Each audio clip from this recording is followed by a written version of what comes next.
Not So Serious Show. My name is Jim Dexter, and I got the pleasure to meet Charles Soule or Soule. Soule. Yep. Some people pronounce it Soule, some people pronounce I know it it's Soule. it's a silent E, so there's no just like soul, like deep in your soul, you know. That's me.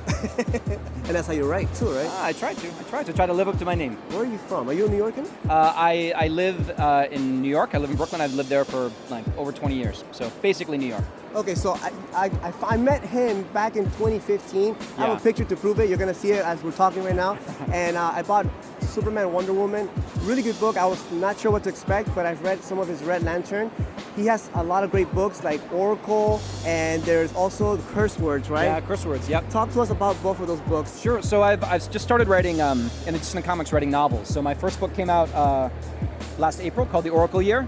It's about a guy who knows a little bit of the future, and he has to use the few things he knows that are going to happen to try and change the world for the better. It's very exciting. My second novel comes out in December. It's called Anyone, about this technology that lets you put your mind in somebody else's body, which is cool. And then I do an image book called Curse Words with my friend Ryan Brown, which is about a bunch of wizards that pop up in New York City and just start causing havoc. It's really fun. Kind of funny, kind of dark. It's great. I got a question about Oracle. Yes. So Oracle is right now a book that you decided to make into a book and not a comic. How come? Well, you know, the premise of the book is like destiny and free will, and you know, if you knew things about the future that are going to happen no matter what you do, like how does that change your own decisions and your own choices and the world in general? And it just felt to me like a book that needed to have needed to spend a lot of time in the characters' heads as they're thinking about this stuff. And so it just felt like an idea that I wanted to explore as a novel as opposed to a comic.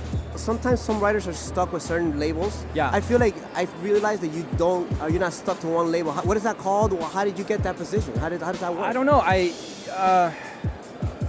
mean, I try to write whatever interests me. You know, whatever type of story is interesting to me. Whether that's a big Star Wars book or my own stories or like comedy, whatever I feel like doing. I always want to feel inspired when I sit under the keyboard to type. And so that's just, you know, you work hard and you research and you find whatever sort of writerly path you can.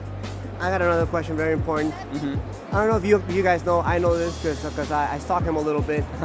He's an attorney, right? Yep. I've been practicing law for, you know, a long time, a crazy amount of time, coming up on 20 years actually. And I don't do it as much as I used to because the writing has taken up so much of my time. But I did mostly immigration work and also like deal work and contracts and all that. And all of that goes into my writing now.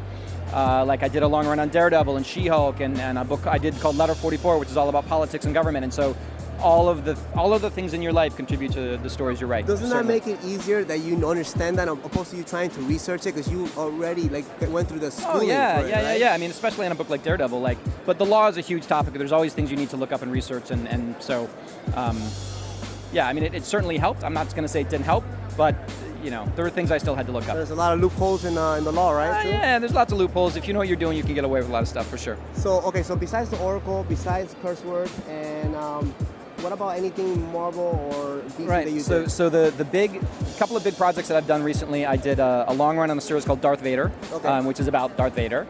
People seem to really like that one. I had a great time with it. So back in 2014, I killed Wolverine, and then just this. Thanks. Well, it was a great job. I'd do it again. And then in just this past year, Steve McNiven and I did a series called Return of Wolverine, where we brought him back to life. So that was neat to do both the death and return of such a big character. I just finished my Daredevil run, and the problem is there's some really huge things I'm doing for Marvel, but they haven't been announced, so I can't really talk about them. But I am doing some other really interesting things, which is fun.